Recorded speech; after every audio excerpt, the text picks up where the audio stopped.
Okay, so this video is going to talk about two things: is the expansion path, and then how we'd actually derive the cost tables, which could then allow us to get the cost curves for a firm.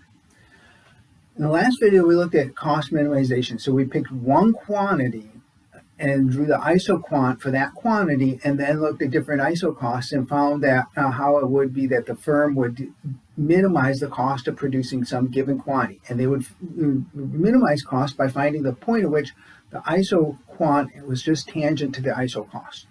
So what I've done now here is I've drawn up four different isoquants here, four different levels of output. Q equal 100, 200, 300, 400, but just making those up arbitrarily here.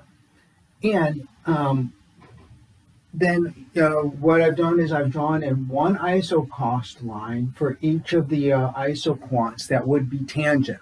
So based on what we said before, looking at the cost minimization, we know that if the firm wanted to minimize the cost of producing 100 units of output, they would find the point of tangency here. That would be L equal L1 and K1, and that would give us this how the firm would produce 100 units.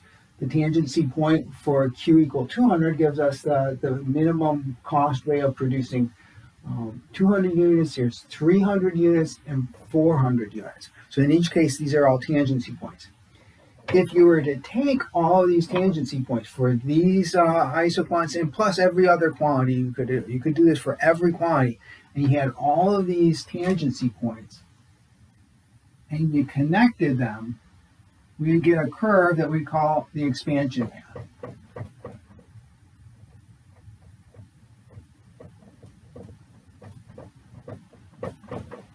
And we use the term expansion because we're sort of assuming like hopefully this would be like a firm that would start small and grow, and as they grow, this shows how the combinations of capital and labor that they would use as this firm grew and produced more and more output. And so this would be, in effect, a guide that you could set up for given prices for the inputs. If the input prices change, then you'd have to have a new expansion path because the slopes of these isocosts would change, and you'd end up having different tangency points. Now, it turns out here the expansion path is kind of interesting. It could be a plan. It could be a long-term plan for the firm if it was hoping to grow.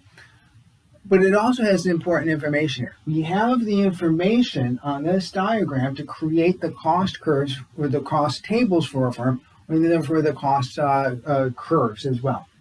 I don't have space on here to actually graph the curves, but if you remember, the cost curves will have on the vertical axis we have dollars or dollars per unit, and on the horizontal axis we have quantities. So we have the quantities that the firm would be producing, and then we would have different measures of cost. We could have total cost, probably average cost is the more exciting one, and marginal cost. But the data here actually gives us the cost curves, or if you want to think about the cost function for a firm. So we can take these different tangency points. And the first one I drew here, the quantity was 100. And the cost was 10,000. Now I've made these numbers up, and so we have so we could start here. And then at the second one I drew, the quantity was 200, and the cost happens to be 16,000. And then we have 300 and 27,000 and 400.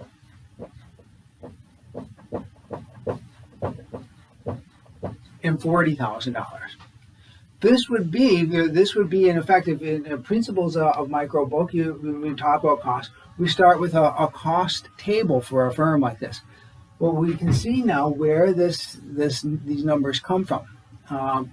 They aren't just coming out of thin air; they're coming out of this cost minimization process. So, given input prices and the nature of technology, the firm it would be in each case choosing the combination of inputs that would allow them to produce that amount of output at the lowest cost, and the cost then the minimized cost is then the cost that we get for this cost table.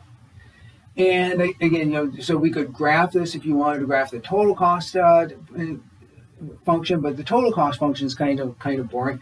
More commonly, we're going to graph average cost. So if you just remember, average cost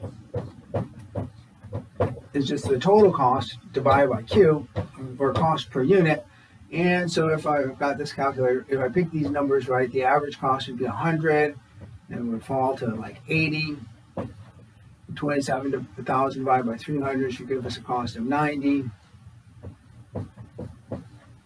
And then 100. So we have the kind of U-shaped average cost curve that we normally draw for a firm in perfect competition. So again, this would be where we get the numbers for the cost table. Again, they're not coming out of thin air. They're coming out of a cost minimization exercise. And we get average cost, and we could also get marginal cost if that's what we want to have as well. So this is where we would get the firm's cost curves from, is from cost minimization.